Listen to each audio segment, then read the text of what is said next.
ada satu perang yang sangat penting dalam 5 Hijriah, yang perang ini kelak akan dikenang sebagai salah satu peperangan yang paling sulit di dalam Islam. Ada yang tahu namanya? Namanya Perang Khandaq. Perang Khandaq artinya perang parit, terjadi pada 5 Hijriah, dan ketika itu 10.000 orang-orang kafir Quraisy mengumpulkan pasukan Ahzab namanya. Ahzab ini artinya apa? Koalisi. Jadi pasukan-pasukan yang berkumpul satu sama lain dari kaum-kaum, mereka berkumpul kemudian 10.000 orang berjalan dari Mekah ke Madinah, pengen menghancurkan Islam, membunuh Muhammad sallallahu alaihi wasallam. Maka pada saat itu ketika mereka datang ke kota Madinah, 6 hari lagi mau nyampe, ini kabar bocor oleh intelijennya Rasulullah sallallahu alaihi wasallam. Lah kenapa? Intelijen Rasul canggih. Siapa intelijennya Rasul? Malaikat Jibril. Paham teman sekalian? Malaikat Jibril ngasih tahu, ini ada 10.000 pasukan mau datang ke sini menghancurkan Madinah, membunuh Muhammad. Maka silakan bikin sebuah rencana counter attack. Rasulullah kemudian mengumpulkan para sahabatnya, lalu kemudian hitung ada berapa pasukannya. Para sahabat bilang, ya Rasulullah, kami cuma ada 3.000 ya Rasulullah. Coba lihat, secara logika 10.000 lawan 3.000, yang menang siapa? Yang menang siapa kira-kira? Secara logika 10.000. Tapi Rasul bilang, jangan khawatir, jangan putus asa, ada yang punya ide di antara kalian. Salman Al-Farisi angkat tangan, ya Rasulullah, kami punya ide. Gini, dulu kami di Persia, ketika kami melawan pasukan yang jumlahnya jauh lebih besar daripada kami, maka kami buat parit.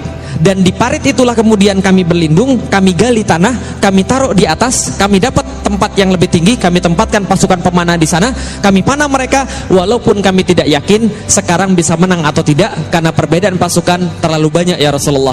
Rasul katakan, gak ada masalah, buat paritnya.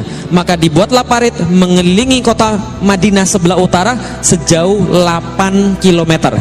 Bayangkan gali parit 8 km bukan di Indonesia. Indonesia pakai cangkul selesai, gali parit di Arab pakai cangkul, patah cangkulnya. Gali parit di Arab pakai lembing, karena batu semua. Hancurkan batunya, naik tarik ke atas. Dan yang namanya paritnya ada spesifikasinya. Kata Salman, ya Rasulullah, lebarnya harus 5 meter, dalamnya harus 3 meter. Lah kenapa sepanjang itu? Supaya kuda nggak bisa lompat, kalau lompat jatuh nggak bisa naik lagi 3 meter. Maka 5 meter, 3 meter. Hitung saja berapa kubik tanah harus diangkat ke atas. Dalam kondisi seperti itu 6 hari lagi mau nyampe. Kira-kira mereka stres atau tidak? Kaum muslimin stres. Lah kenapa stres? Jumlahnya cuma 3.000, gali parit 8 km, 6 hari lagi pasukan nyampe, itu pun belum tentu menang. Dikisahkan panasnya luar biasa, secara jumlah mereka kalah. Dan makanannya, menurut salah satu riwayat, orang muslim disuruh celupin tangannya, kemudian tangannya celupin di air itu, diangkat, kemudian masukin ke gandum. Maka gandum yang nempel di tangannya itulah dijilat untuk kemudian seharian. Bisa dipahami teman sekalian? Kira-kira gimana kondisinya? Sangat mencekam sekali. Wajar saat itu ada orang-orang yang bilang sama Rasulullah, ya Rasul, saya mau izin pulang dulu ya. Lah kenapa? Ini istri saya di rumah. Bukankah di dalam Islam seorang suami harus ngurus istrinya? Sudah salah pakai dalil pula, paham teman sekalian? Pulang nggak balik lagi. Ya Rasulullah, saya mau pulang. Lah kenapa? Anak-anak saya belum makan ya Rasulullah. Bukankah seorang ayah adalah tanggung jawabnya mengurusi anak-anaknya? Kabur, nggak balik lagi. Sudah salah pakai dalil. Yang bersama Rasulullah pada saat itu cuma tertinggal 2 tipe orang. 1 yang benar-benar beriman, 2 Yahudi yang terpaksa. Loh kok ada Yahudi di situ? Yahudi itu memang licik luar biasa. Dari dulu sifatnya kayak begitu.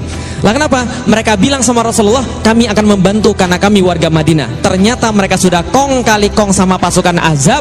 Mereka bilang, nanti kalau kamu datang, kamu akan serang kaum muslim dari depan, kami akan ganggu istri-istri mereka dan anak-anak mereka, kami akan ancam bunuh, dan kami akan ancam mereka untuk diperkosa, sehingga mereka tidak tenang. Maka muncul di dalam Al-Quran, dalam surat Al-Ahzab, menggambarkan peperangan ini, ja'akum min fawqikum wa min asfala minkum. Dan ketika datanglah kemudian mereka dari depan kalian dan dari belakang kalian, itzagatil absara, ketika kalian bergetar pandangannya, wa balagatil qulubul hanajir, dan sampai kemudian jantung sampai ke tenggorokan, wa tadzunnuna billahi dzununa, dan Anda banyak prasangka pada Allah Subhanahu wa taala. Allah sudah pergi meninggalkan kita. Allah enggak perhatian lagi pada kita. Kita tidak akan dimenangkan oleh Allah Subhanahu wa taala. Ini yang kejadian. Maka ketika menggali parit, ada 2 yang tersisa. 1 kaum muslimin yang benar-benar beriman, 2 Yahudi yang terpaksa. Dalam kondisi inilah ada yang nanya pada Rasulullah ketika lagi istirahat, ya Rasulullah, besok yang kita taklukkan kira-kira yang mana dulu? Konstantinopel atau Roma? Faham sampai di sini?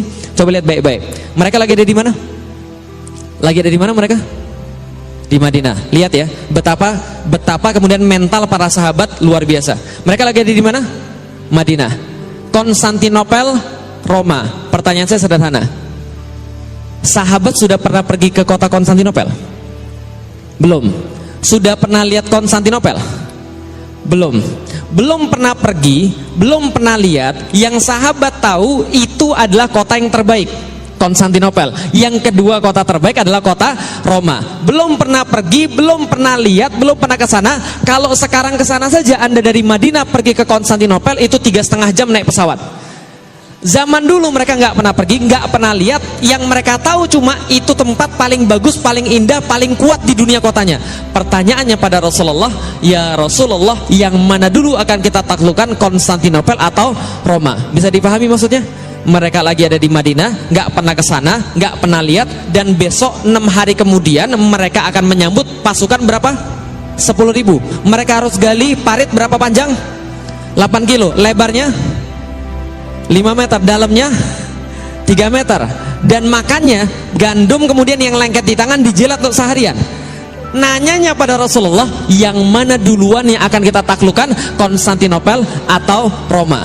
Bagaimana reaksinya orang Yahudi? Yahudi langsung bilang, kayaknya Muslim sudah mulai gila. Lah kenapa? Kayaknya kepanasan ini, kurang makan ini kayaknya. Halusinasi mereka. Besok udah mau mati, 10.000 nyerang. Ini parit aja belum jadi. Yang mereka pikirin Konstantinopel dan Roma. Gila ini orang Muslim.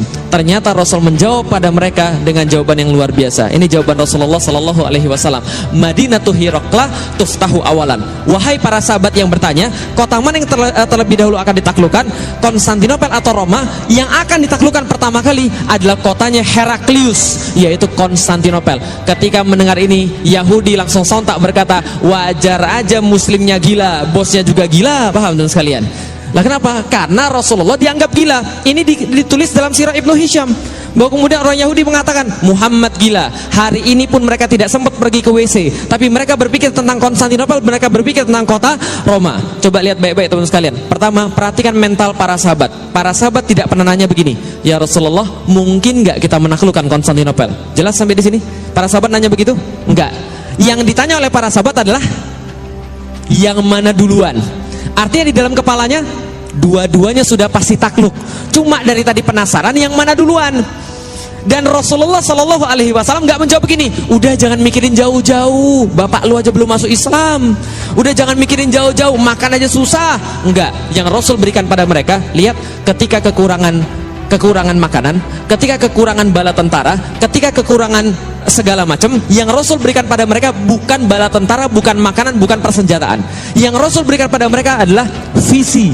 Kalian akan menaklukkan kota Konstantinopel. Singkat cerita, peperangan Ahzab dimenangkan oleh kaum muslimin.